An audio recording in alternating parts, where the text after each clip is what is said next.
สีสุดาเจสีสุดาอยู่นี่เนาะนั่งตรงนี้ดูงานช่วยหลวงปู่ทำงานเหรอแม่สีทองสีทองนอนสบายเลยสบายใจเลยตรงนี้เนาะเย็นสบายนอนกับดินเท่าลายทำไม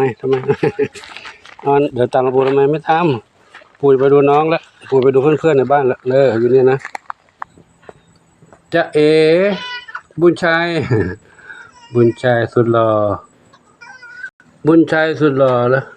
อยู่ในมุ้งสบายใจน้องไม่ต้องออกมานะลูกอยู่นั้นปลอดภัยดีแล้วเนาะเพชรดำน้อยนอนตรงนี้เนาะนอนบนอาหารเจนวรัตน์ส้มขาวเล็กส้มอ่อนเจนตลาแพนด้าดำขาวแพนด้าเทาขาวใหญ่ซับทวีทำอะไรกันเนี่ยนั่งหนึ่งอนงอยู่นี่เนาะทองใหญ่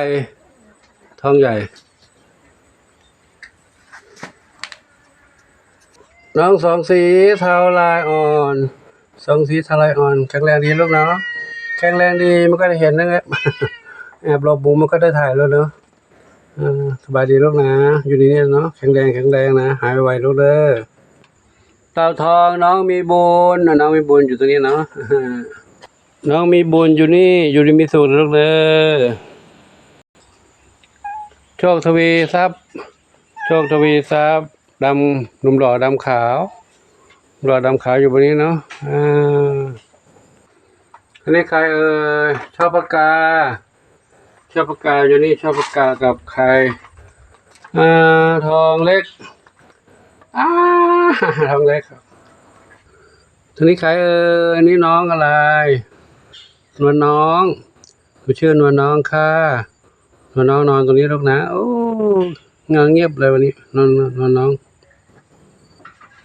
แม่สีนวลแม่สามสีนวลแข็งแรงดีแล้วเนาะเขาร้องหาลูกตลอดเลยหลวงปู่ก็ใจอ่อนแล้วลูกกลับไปอยู่ด้วยกับแม่แล้ว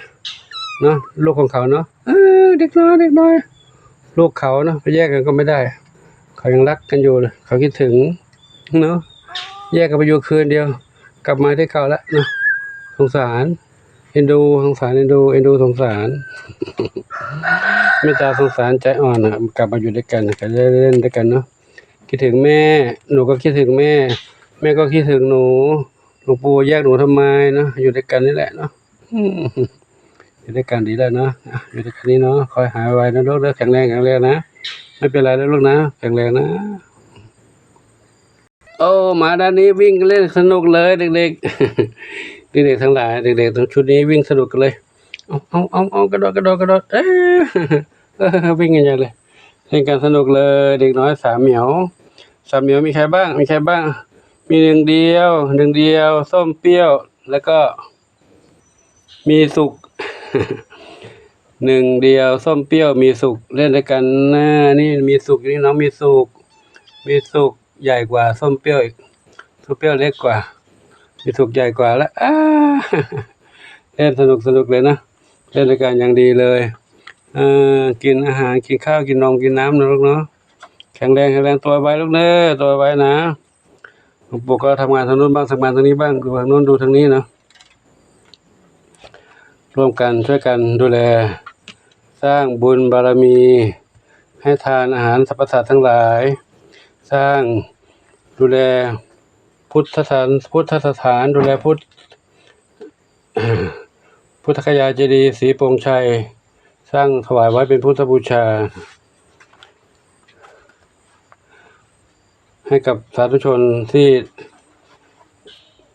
ได้เข้ามาได้กราบสักการะพุทธบูชาสังเวชนียสถานสี่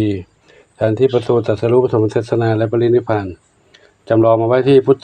สถานวัดโพธิ์ชัยแห่งนี้นะซึ่งของเดิมก็มีแล้วแต่ยังไม่ครบก็กำลังจะสร้างองค์นี้ขึ้นมาอีกองค์หนึ่งคือพุทธคยาเจดีย์ศรีโป่งชัยขอ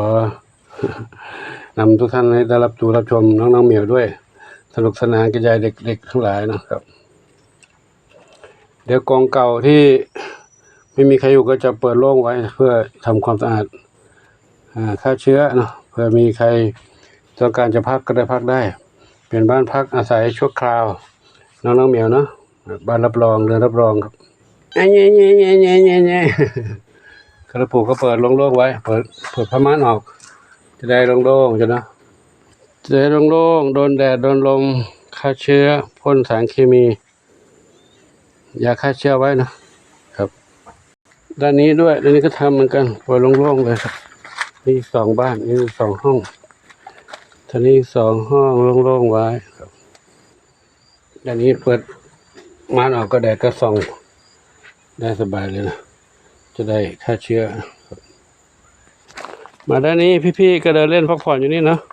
เดินเล่นพักผ่อนอยู่ในการหลวงปู่ก็ขอนำคลิปนี้ให้กับทุกคนทุกท่านได้ดูได้ชมไว้ทีนี้กันเนาะเดี๋ยวปู่จะได้จัดเตรียมของกินของขบเคี้ยวให้กับน้องเหมียวได้กินกันเดี๋ยวเมียเนี่ยปู่ก็ทำงานตรงนู้นบ้างทำงานตรงนี้บ้างทำทั้ง2 ที่ดูแลกันไปครับ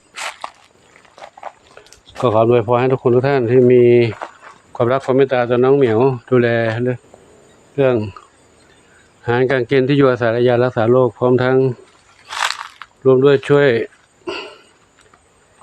กันสร้างพุทธคยาเจดีย์ศรีปงชัยถวายไว้เป็นพุทธบูชานะพุทธธรรมบูชานี้ขอบุญกุศลทั้งหลาย